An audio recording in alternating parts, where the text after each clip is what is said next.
Hi, my name is Gibson, and I'm the creator of the Personal Development School. This is your daily breakthrough video, and in this video, I want to talk to you a little bit about how the fearful avoidant tends to cope with loneliness and what the relationship to loneliness is like. So I understand we're coming up to the holidays, and for a number of different reasons, there's been a massive escalation in loneliness worldwide because of, people being parted in different countries all of a sudden, because of different experiences that are happening with differences of opinion between family members, friends, working from home more often. There's so many things that are coming up. So I really wanted to do a series in general on loneliness and then bring this series into each attachment style's relationship to loneliness and really understanding like how we can work through some of these things.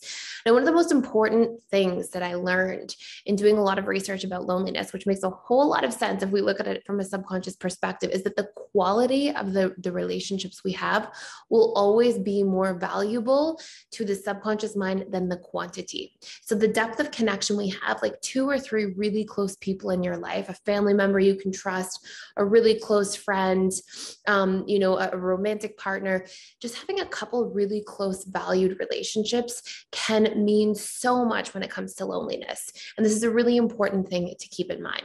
So as we dive in here, we're going to talk about the fearful avoidant and their relationship to loneliness and some of the differences between the FA and different attachment styles you'll see over the course of this series. And if you want to do a deeper dive into loneliness as a whole, I highly recommend that you check out our Overcoming Loneliness at the Subconscious Level course. And you can check it out for free for 7 days by clicking the link in the description box below. And it will give you access to going through that whole course, the workbook, everything that's there for you to really more deeply understand loneliness and what we can actually do to reprogram this so we can set it to rest and we can feel connected, accepted, and close in the relationships around us. So fearful avoidants in general, first and foremost, they tend to have more of a subconscious relationship to loneliness. We can think of the anxious, preoccupied individuals having like the conscious relationship to loneliness. They really feel all their feelings consciously. They're super aware. The fearful avoidant, when they experience loneliness, will know on some level that it's there, but often they're retrieving it because they tend to be so in the habit of prioritizing their coping mechanisms when they feel loneliness. Now, one thing we know is that our emotions lead to actions. We know that neuroscience has proven every decision we make is based on our emotional state at the time. And so when we have this experience of feeling this emotion, sometimes the FA will go directly into coping and will go into avoiding that feeling, suppressing that feeling, distracting themselves from that feeling. And they will identify more with what we can call numbing techniques. So things like drinking wine when they come home from work every single day and they're living alone, or being in a position where they binge eat food or binge watch television for hours when they come home and they're not actually like being present with themselves and their feelings and their needs. And there's this like subtle dissociation that takes place when we go into numbing techniques.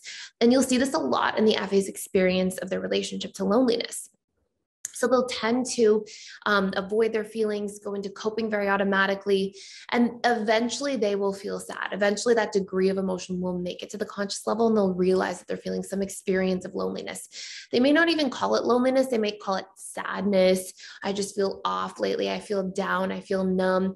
And usually when I've historically explored with different clients these sorts of experiences, it's actually them sort of covering up that feeling of loneliness or emptiness that they don't want to feel. And so we'll see this arise a lot for fearful avoidants after a breakup. If they've moved to a new city all of a sudden and they really haven't met some deep, friendships or relationships yet. And what's really interesting about the fearful avoidant is their need for security and comfort will be less than their need for connection. So although when we feel like that and we're in that state of coping, it may be easier to just go into like hiding mode and to not really do a whole lot about that experience. What we'll see is eventually the need for connection does drive a fearful avoidant, and they will move outside of their comfort zone and outside of their need for security in order to build relationships, try new things, make new friends, build deeper connections, be more vulnerable if necessary, and then have that closeness in the relationships. And something that's really important to recognize is that you can have both. With exposure work, with reprogramming your fears around meeting people, with reprogramming your fears around rejection, with understanding your personality needs and getting involved in different communities that enable you to meet like-minded people that are going to inspire you and people you're going to be interested in speaking to. You can have all of that security and comfort in building new relationships, and you can have emotional connection too. And I think that based on the attachment style, we'll often see they perceive it as mutually exclusive. Like I'll often see DAs think like, no, it's security and comfort or relationships.